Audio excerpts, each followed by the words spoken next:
everyone, welcome back to my another video and welcome back to my YouTube channel. Today we are going to study a very amazing topic of political science and I hope that you are loving my videos. So let's begin with our today's topic which is Cold War. आज हम cold war के बारे में जानेंगे और इसे हम international politics के कंटेक्स्ट में जानने वाले हैं. So let's begin our videos. So if you are new to my channel, do let me know if you like my videos or not.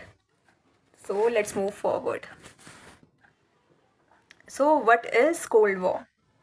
So Cold War was a period of political tension. अगर मैं simplest words में कहूँ कि cold war क्या है, so it is war like situation without actually having a war. ये exam point of view से one word या वन लाइन का मीनिंग है which I want to tell you, जो हमें हमारे टीचर्स ने पढ़ाया था और ये हमने हमारे बेस्ट टीचर से पढ़ा है. तो ये किसी भी एग्ज़ाम में आ जाए तो आपके लिए बेस्ट आंसर रहेगा वन लाइन का. So cold war was a period of political tension. कैसा पीरियड था? It was full of political tension and rivalry between two nations और टू कंट्रीज और two states. It was one, first of all it was USA and USSR, जिसे आज हम presently USSR जानते हैं, but पहले इसे सोवियत यूनियन कहा जाता था. ये वॉर रफली बोलते हैं 45 ईयर्स चली है. Can you imagine such a war जो 45 ईयर्स तक बिना किसी वेपन के लड़ी गई. डायरेक्ट हमले नहीं हुए इस वॉर में. और इसे कोल्ड इसलिए कहा जाता था because there was no direct scale war. ठीक है, डायरेक्टली अटैक नहीं करते थे. हाइड, छुप कर एक दूसरे पर अटैक करना, और या फिर आगे हम इसके फीचर्स में जानेंगे ये कैसे वॉर लड़ी जाती थी. So let's move further. So what were the main features of cold war? So it was an ideological conflict. देखिए, यूएसए जो था it was a capitalist country which believes in capitalist ideology.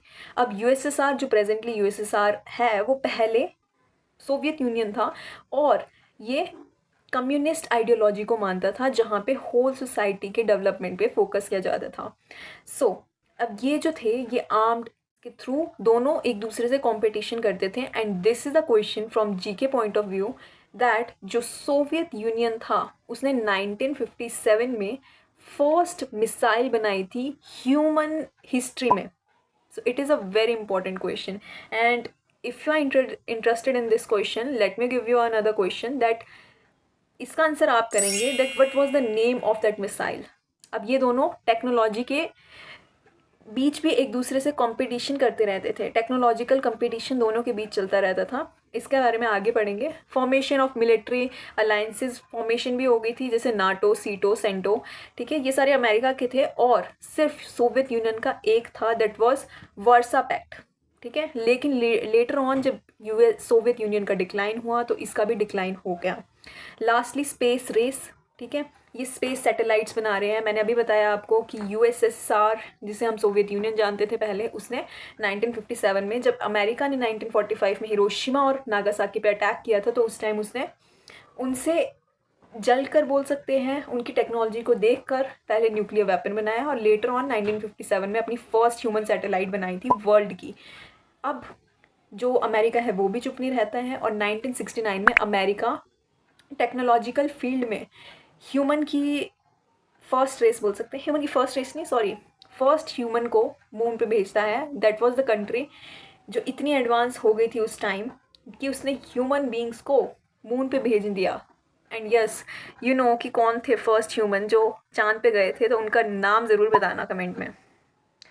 Another important features थे proxy war. Like ये ना दूसरे देशों को लड़ाते थे, डायरेक्टली खुद नहीं लड़ते थे. अब इनके अंडर जो देश आएंगे ये क्या करते थे, ये दूसरे जो इनके पहले इकोनॉमिकली एड करते थे वीक नेशंस को और उसके बाद उनके बीच लड़ाई कराते थे. दोनों के बीच फियर ऑफ न्यूक्लियर वॉर था क्योंकि दोनों के पास एटॉमिक पावर आ चुकी थी, तो उनको वो डायरेक्ट अटैक नहीं कर सकते थे. एक दूसरे की स्पाइंग करते थे ये. और स्पाइंग के लिए बहुत ही फेमस एजेंसीज में से दो एजेंसीज रही है जिनके नाम बहुत फेमस हैं. दो एजेंसीज बहुत फेमस थी which was CIA and KGB. ये दोनों स्पाइंग एजेंसीज एक दूसरे नेशन पे नज़र रखती थी.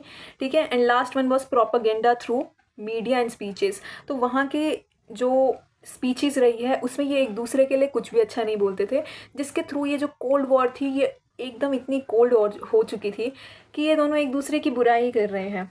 सो what is the effects of cold war? इससे क्या हो गया था, entire world was divided into 2 blocks और 2 पोल्स, ठीक है। There were 2 like rapid scientific developments भी हुई है इस टाइम पे, जैसे कि मैंने बताया आपको, मिलिट्री डेवलपमेंट्स भी हुई है, ठीक है। Influence on international politics for decades हुआ है। बहुत सारे जो न्यू नेशन, जैसे कि हम खुद, हमारा देश था जब वो आज़ाद हुआ, उस समय हमारे पास 2 ऑप्शन थे, either we go and support USA और we go and follow USSR. But हमारी कंट्री ने किसी को भी सपोर्ट नहीं किया, बिकॉज हमारे जो उस टाइम के प्राइम मिनिस्टर थे, प्राइम मिनिस्टर जवाहरलाल नेहरू जी, उन्होंने ये डिसाइड किया that we will not support any country and we will stay out of this war. उन्होंने मिड पाथ निकालते हुए दोनों ही आइडियोलॉजी को नहीं माना, ठीक है, और उसका एक मिक्सचर लिया जिसे हम मिक्स्ड इकोनॉमी कहते हैं।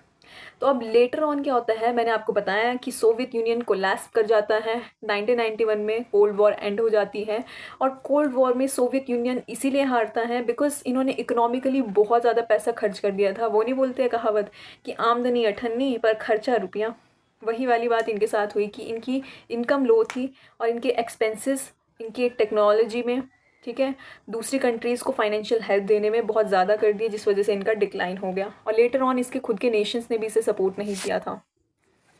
अब इसका कंक्लूजन क्या निकलता है, जो कोल्ड वॉर थी, it was a modern world politics, ठीक है।